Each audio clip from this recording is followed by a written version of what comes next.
অর্থাৎ পঞ্চম দিনেও ছবিটার কিন্তু এতটুকু পরিবর্তন হয়নি। আর এরই মধ্যে যে খবর পাওয়া যাচ্ছে, শ্রীলঙ্কায় ইরানের যুদ্ধ জাহাজে হামলা চালালো আমেরিকা। হামলা চালিয়ে সেই যুদ্ধ জাহাজ ধ্বংস করে দেওয়া হয়েছে। ইরানি যুদ্ধ জাহাজে হামলায় এখনো পর্যন্ত শতাধিক নিখোঁজ বলে জানা যাচ্ছে। এছাড়াও 32 জন আহত হয়েছেন। শ্রীলঙ্কার উপকূলে ধ্বংস করে দেওয়া হয়েছে ইরানের যুদ্ধ জাহাজকে। আমেরিকার সাবমেরিন থেকে ইরানি যুদ্ধ জাহাজে হামলা চালানো হয়। ভারতে মহড়া সেরে ফেরার পথে আক্রান্ত হয় ইরানি যুদ্ধ জাহাজ। পশ্চিম এশিয়ায় যেভাবে যুদ্ধ চলছে তার বলি এবার শৈশব। রেহাই নেই শিশু কিশোরদেরও। ইরানের গার্লস স্কুলে যেভাবে হামলা চালানো হয়েছিল ইসরায়েল আমেরিকার যৌথ বাহিনীর এই হামলায় 170 জনের মৃত্যু হয়েছে, অর্থাৎ ছাত্রী ও শিক্ষক মিলিয়ে 170 জনের মৃত্যু হয়েছে জানিয়েছেন ইরানের শিক্ষামন্ত্রী। তাদের গণকবর দেওয়া হয়েছে, সেই ছবি আপনাদের সামনে তুলে ধরেছি। 28শে ফেব্রুয়ারি দক্ষিণ ইরানের মিনাবের স্কুলে ইসরায়েলি হামলা, দেওয়া হলো গণকবর। চোখের জলে শেষ বিদায় খুদে পড়ুয়াদের। যৌথ বাহিনীর হামলায় ইরানের অন্তত 20টি স্কুলে ব্যাপক ক্ষতি হয়েছে। মানবতার উপর এমন হামলা বিরল, প্রতিক্রিয়া ইরানের শিক্ষামন্ত্রীর। আন্তর্জাতিক সংগঠনগুলির নীরবতা নিয়েও সরব Iran.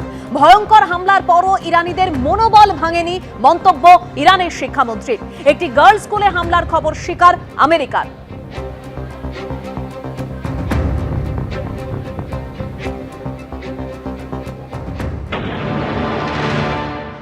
That this attack that hit the girls' school was absolutely devastating. I mean, children, little girls, in the middle of the school day, at the beginning of the school day, being killed in this manner, backpacks with, blood stains on them. This is absolutely horrific. And I think if there's any image that captures the essence of the destruction, despair, and senselessness and cruelty of this conflict, those are the images. International humanitarian law spells out that any attack must comply with the principles of distinction, proportionality, and precaution to protect civilians. If attacks are found to be directed against civilians or civilian objects or indiscriminate attacks, they are serious violations of international humanitarian law and may amount to war crime. আর ইতিমধ্যেই Hormuz প্রণালী, যে Hormuz প্রণালী তেল পরিবহনের অন্যতম মাধ্যম, সেই Hormuz প্রণালী এবং সেখানে 10টি তেলবাহী জাহাজে হামলা চালানো হয়েছে।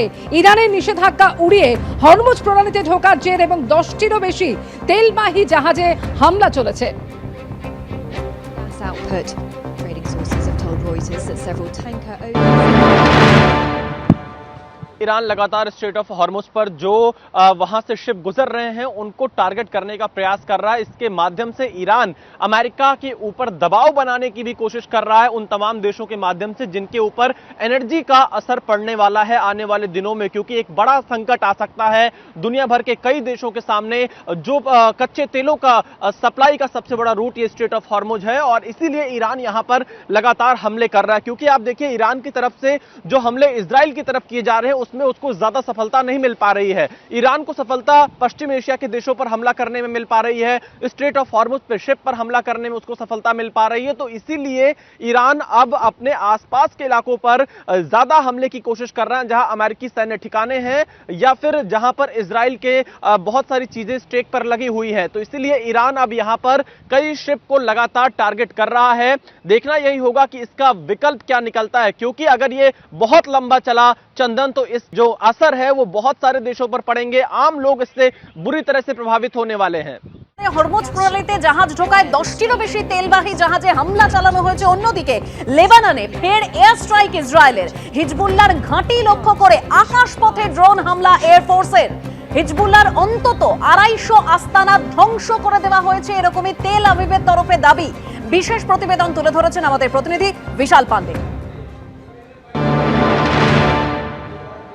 इजराइल की तरफ से जानकारी दी गई है कि ईरान के फाइटर जेट को मार गिराया है और इजराइल बड़े पैमाने पर लगातार ईरान में एयर स्ट्राइक कर रहा है। ईरान पश्चिम एशिया के देशों में लगातार नुकसान पहुंचाने की कोशिश कर रहा है। इस वक्त एक नया आंकड़ा सामने आया है, संयुक्त अरब अमीरात यानी जो दुबई अबू धाबी का एरिया है वहां पर आज ईरान की तरफ से 129 ड्रोन से हमले की कोशिश की गई, जिसमें से 121 ड्रोन को नष्ट कर दिया गया और 8 ड्रोन यूएई में गिरे हैं। इस बात की पुष्टि यूएई के रक्षा मंत्रालय ने की है। इसके अलावा 3 बैलिस्टिक मिसाइल से यूएई पर हमले की कोशिश ईरान की तरफ से की गई है, जो कि असफल रहा है। यह कहा जा सकता है कि ईरान ईरान इजराइल पर हमले करने में विफल है, लेकिन पश्चिम एशिया के देशों पर जहां अमेरिकी सैन्य ठिकाने हैं उनको निशाना बनाने में काफी हद तक सफल हो रहा है। और इन सब के बीच में इजराइल की वायुसेना ताबड़तोड़ एयर स्ट्राइक कर रही है, उनके तमाम जो ईरान के फोर्सेस हैं उनको खत्म करने में जुटी हुई है। और एक ही मकसद है मेघा इन हमलों का, अमेरिका और इजराइल के पास ये आखिरी मौका है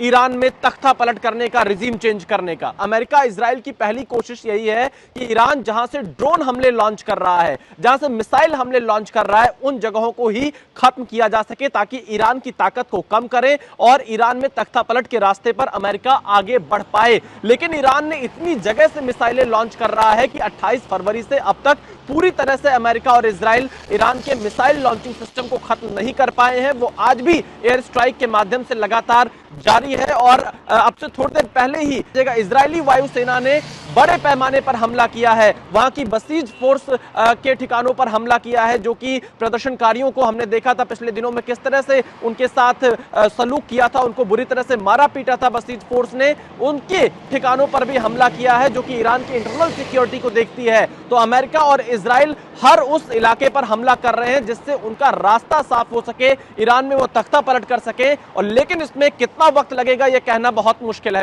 एबीपी आनंद एगिए थाके एगिए राखे।